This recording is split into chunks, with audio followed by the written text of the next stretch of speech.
رب کرتا ہے.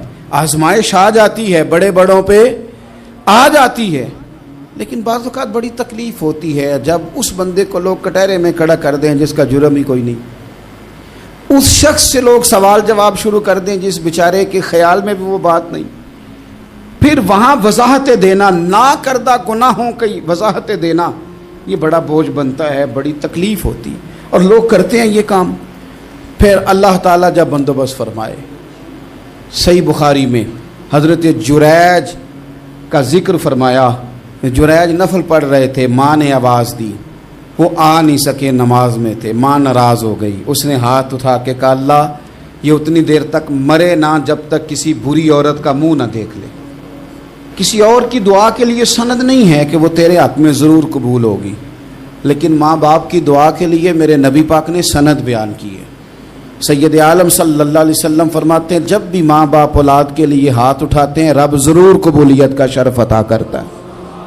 تو جہاں سند موجود ہے نا, کچھ افتتاح ابا جی سے بھی کرا لینے چاہیے, کچھ کام شروع کرنے سے پہلے صرف اماں سے ہی دعا کرا لینی چاہیے. یہ والا افتتاح بھی بڑے کام کا ہے کیونکہ یہاں سند بیان کر دیا میرے نبی کریم. تو جناب جریج کی ماں ناراض ہو گئی, کہنے لگی اللہ اس نے میری بات نہیں سنی. اب تھے تو وہ نیک, لیکن رب کریم کی حکمت کا تقاضا ہے, ماں کی دعا کو بھی قبول کرنا تھا. اللہ نے آزمائش میں مبتلا کر دیا. والدہ تو چلی گئیں, وہ ایک خیمے میں, ایک کٹیا میں, ایک جھونپڑی میں عبادت کرتے تھے, اللہ کو یاد کرتے تھے, رب رب کرتے تھے, اور لوگ ان کی بڑی تعریف بھی کرتے تھے. لوگ ان کے ارادت مند بھی تھے, عقیدت مند بھی تھے, اہل محبت بھی تھے.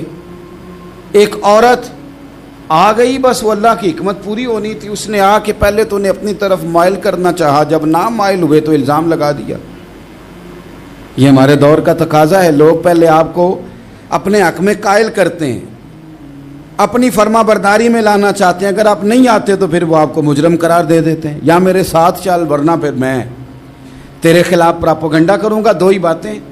پہلے اس نے قائل کیا, جب جناب جنید قائل نہ ہوئے تو اس نے قریب ایک چرواہا تھا, اس چرواہے کے ساتھ جا کے منہ کالا کیا. مقررہ وقت پہ بچہ پیدا ہو گیا. لوگوں نے کہا کس کا ہے؟ کہنے لگی اس خانقاہ میں, اس حجرے میں عبادت کرنے والے کا ہے. اگر کسی دیندار پر ذرا سا بھی الزام لگ جائے تو آپ یقین کریں کہ بڑے بڑے خوفناک لوگ بھی نیک ہو جاتے ہیں. جن کا اپنا سارا ماضی کالا سیاہ ہو وہ بھی اجالوں کے راہبر بن جاتے ہیں. جن کی اپنی زبانیں ساری زندگی آلودہ رہی ہوں وہ بھی بڑے بڑے اعلیٰ سچ بولنے لگتے ہیں. اعلیٰ کچے میرے مکان کی دیوار کیا گری, لوگوں نے تو میرے صحن میں رستے ہی بنا لیے. بڑے لوگ آ جاتے ہیں, پھر بڑا کچھ کرتے ہیں اور بڑے بڑے خوفناک جملے کستے ہیں. بس کو نقطہ جو ہاتھ آ گیا, ایسا جیسے گرنے کا انتظار کر رہے تھے. اب جناب لوگ اٹھے, احتجاج شروع ہو گیا, شور پڑ گیا. یہ بابا بڑا نیک بنتا تھا, نفل پڑھتا تھا, عبادتیں کرتا تھا, دیکھو اس کا حال کیا ہے کہ اس نے ناجائز بچہ پیدا کیا. بغیر تحقیق کے میں کہہ چکا ہوں کہ الجھے الجھے بکھرے بکھرے روز و شب دیکھے گا کون. لوگ تیرا جرم دیکھیں گے, سبب دیکھے گا کون. لوگ تیرا جرم دیکھیں گے, سبب کوئی غور نہیں کرتا کہ وجہ کیا تھی. او بھائی کچھ تو مجبوریاں رہی ہوں گی, یوں ہی کوئی بے وفا نہیں ہوتا. الزام لگا دیا, شور ہوا, احتجاج ہوا, دنیا اکٹھی ہوئی, ان کا انہوں نے اجرا گرا دیا, مارا بھی, پیٹا بھی, ایک نیک آدمی کو بدنام بھی کیا, برا بھلا بھی کہا, گالیاں بھی دیں, جو کر سکتے تھے کیا. اب جب سزا دینے لگے نا تو جناب جریج کہنے لگے تھوڑی سی اجازت دیتے ہو, مار تو تم نے دینا ہی ہے. کہا جناب ٹھیک ہے دیتے ہیں. انہوں نے کہا صرف 2 نفل پڑھنے ہیں. اب وہ نفل پڑھ رہے تھے تو لوگ اس وقت بھی کہہ رہے تھے فراڈ ہی کر رہا ہے, دھوکہ ہی دے رہا ہے. چونکہ ذہن بن گیا نا, بدگمانی آ گئی. انہوں نے 2 نفل پڑھ کے ہاتھ اٹھائے, کہا اللہ جانا تو میں نے ہے, پر اس رسوائی کے ساتھ جنازے تک نہیں خراب ہو جاتے, قبریں تک نہیں لوگ بدنام کر دیتے. کہ اللہ جانا تو ہے, پھر اس رسوائی کے ساتھ تو میری مدد فرما. اب تو میرا کیس تیری ہی عدالت میں ہے, تو رحمت کا دروازہ کھول. ہاتھ اٹھائے, دعا مانگی, نفل پڑھے, پورے مجمع پہ نظر دوڑائی, کوئی نہیں تھا سپورٹ کرنے والا. کل تک جو کہتے تھے نا تیرے لیے جیئیں گے, تیرے لیے مریں گے, ساری عمر ہی آٹا گدہ ہے. لکھاں کیتے نہیں پیڑے, اب وقت آیا ہی تے محمد بخشا کوئی نہیں ہو بیٹھا نیڑے, ایک بندہ بھی نہیں تھا, ووٹر سپورٹر ساتھ دینے والا کوئی نہیں تھا. تو جناب جنید بچے کی طرف اشارہ کر کے کہنے لگے کوئی نہیں بول رہا, تو ہی بول کے بتا دے تیرا باپ کون ہے, تو ہی بول کے بتا دے کون ہے. اللہ اکبر. میرا رب جب چاہے تو بچے بولتے ہیں, رب چاہے تو گونگے بولتے ہیں, رب جب چاہے تو پھر پتھر بھی بولتے ہیں.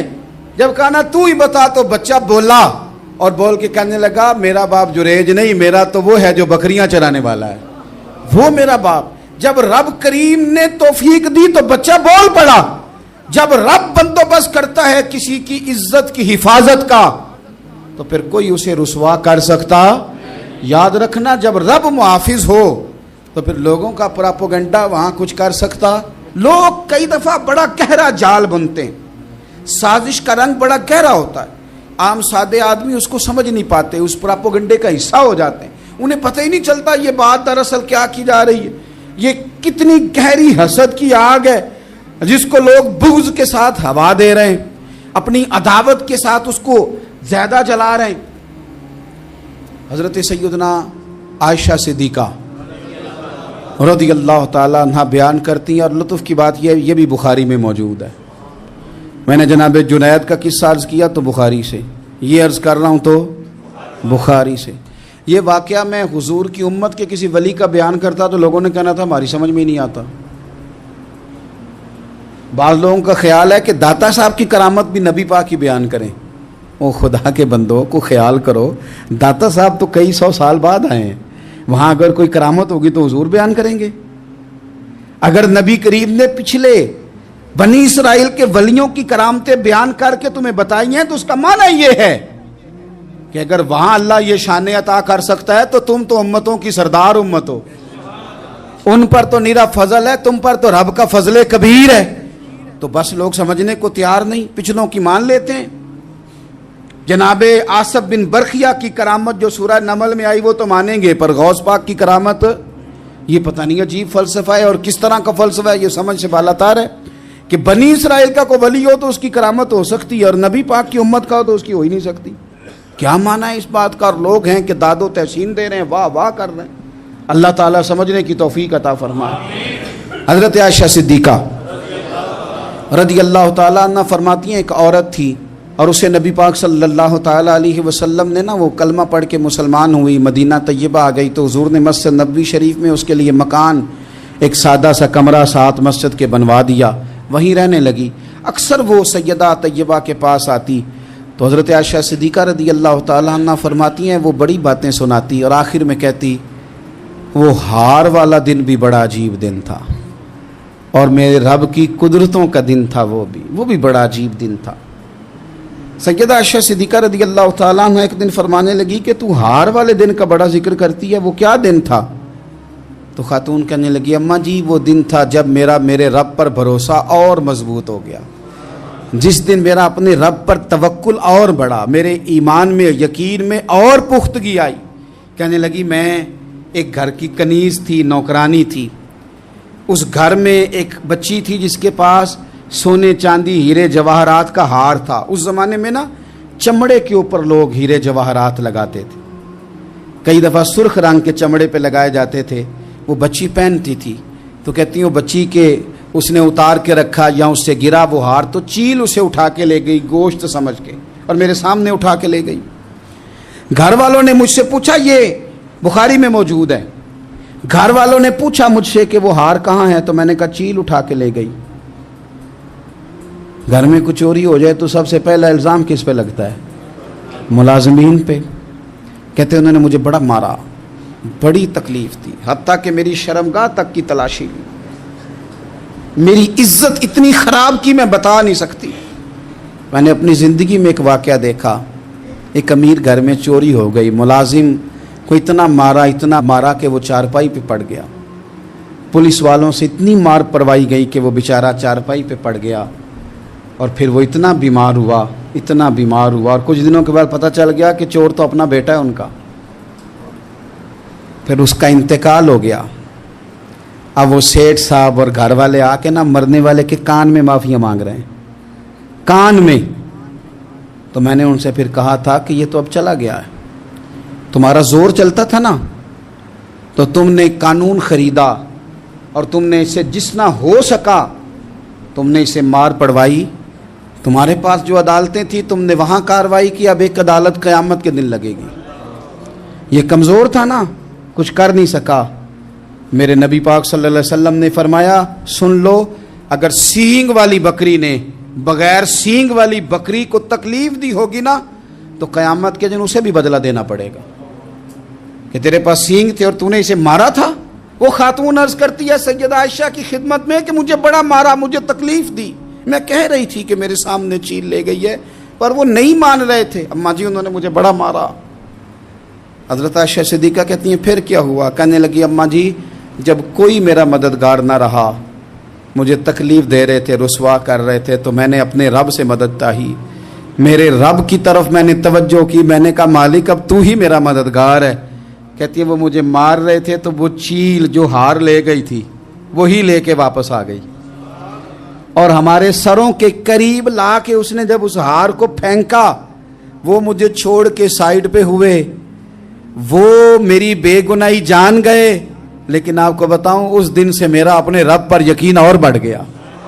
مجھے سمجھ آ گئی کہ جب انسان پورا ٹوٹ جاتا ہے اور جب کوئی چاروں جانب اس کا مددگار نہیں ہوتا تو رب تو ہوتا ہے نا، اللہ تو اس کا مددگار ہوتا ہے نا، وہ تو پھر اپنے اس بندے کی مدد کرتا ہے نا، پھر وہ تو توانائی دیتا ہے نا، وہ تنہا نہیں چھوڑتا، وہ تو آنسوؤں والوں کے آنسوؤں پہ بڑا کرم فرماتا ہے، وہ تو قسم پرسی میں آ جاتا ہے، اس کی رحمت بڑھ کے استقبال کر لیتی۔ تو بھائی جب آپ پر اللہ کی حکمت کے تقاضے پورے ہونے لگیں اور زندگی میں کبھی کوئی ایسا وقت آئے کہ آپ محسوس کریں کہ تنہا رہ گئے ہیں اور کئی اپنے بھی مخالفین کی جماعت میں نظر آنے لگے ہیں، تو اس وقت پھر دل، روح، زبان اور ذہن کو یکجا کر کے سمجھ لینا کہ جب ساری دنیا ساتھ چھوڑ جاتی ہے تو رب کی رحمتیں اس وقت بھی ساتھ رہتی ہیں اور اللہ کی مدد اس وقت بھی بندے پہ کرم نوازی کرتی ہے۔ ایک اور حدیث سنیں، لطف کی بات یہ ہے یہ بھی بخاری میں ہے، یہ بھی واقعہ بخاری میں ہے۔ اللہ اکبر۔ ایک شخص نے نا ایک بندے سے قرض مانگا، اس نے کہا مجھے قرضہ دو، وہ کہنے لگا کہ کتنا قرضہ؟ اس نے کہا 1000 دینار۔ دینار سونے کا ہوتا تھا، درہم چاندی کا ہوتا تھا، 1000 دینار چاہیے۔ اس نے کہا کوئی گواہ ہے تیرے پاس؟ غریب کا گواہ بھی کوئی نہیں بنتا، کبھی الجھ جائے نا کوئی بندہ تو کئی اپنے بھی کہہ دیتے ہیں کہ ہم اس کے قول فعل کے ذمہ دار نہیں ہیں۔ ایک غریب آدمی کو قرض کی ضرورت پڑ گئی، 1000 دینار چاہیے۔ میں کہہ چکا ہوں کہ درہم چاندی کا ہوتا تھا، دینار سونے کا، اب 1000 دینار لینا ہے۔ تو جس بندے سے اس نے کہا، اگرچہ وہ نیک بندہ تھا، اس نے کہا یار 1000 دینار دے دو، تو کہنے لگا کوئی گواہ ہے تیرے پاس؟ وہ کہنے لگا غریبوں کا گواہ کون ہوتا ہے؟ ہاں ایک گواہ ہے۔ کہا کون؟ کہا میرا رب، وہ تیرے اور میرے بیچ گواہ ہے۔ اس نے کہا کوئی کفیل، اگر تو پیسے نہ دے سکے تو وہ بعد میں دے دے، یا تجھے کچھ ہو جائے تو وہ دے دے۔ اس نے کہا کفیل بھی میرا اللہ ہی ہے، میرے پاس اگر ہے تو رب کریم کا نام ہے، اگر اعتماد کر سکتا ہے تو کر لے۔ بندہ نیک تھا، اس نے کہا رب کے نام پہ، رب کی کفالت پہ، اللہ کو گواہ بنا کے میں تیار ہوں تجھے 1000 دینے کو۔ اس نے 1000 دینار دے دیا، وقت واپسی کا طے ہو گیا، وہ چلا گیا پیسے لے کے۔ اس نے پوری محنت کی کہ میں نے وقت پہ پیسے لوٹانے، پوری محنت بھی کر لی، اللہ نے مدد بھی کر دی، پیسے بھی اس تاریخ کو اسے مل گئے۔ بعض لوگوں کا تو لوٹانے کا دل ہی نہیں نہ ہوتا۔ فرمایا حدیث پاک میں کہ تو لوٹانے کا ارادہ کر، رب تیری مدد بھی فرمائے گا۔ لیکن یہاں بہت سارے لوگ کہتے ہیں خیر ہے، ارادہ ہی نہیں، تو پھر جس طرح کا بندے کا گمان ہو رب بھی اسی طرح کا معاملہ فرماتا ہے۔ اس نے پیسے جمع بھی کر لیے اور واپس دینے کو تیار بھی ہو گیا، لیکن رستہ بحری جہاز کا تھا، کشتی کا تھا، دریا کے رستے واپس آنا تھا۔ اب وہ جب آ گیا دریا کے کنارے تو بڑی کوشش کی، پر وہاں اسے کوئی کشتی نہیں ملی۔ وقت پہ پیسے لوٹانے ہیں، سفر کرنا ہے، اب سواری میسر نہیں ہے۔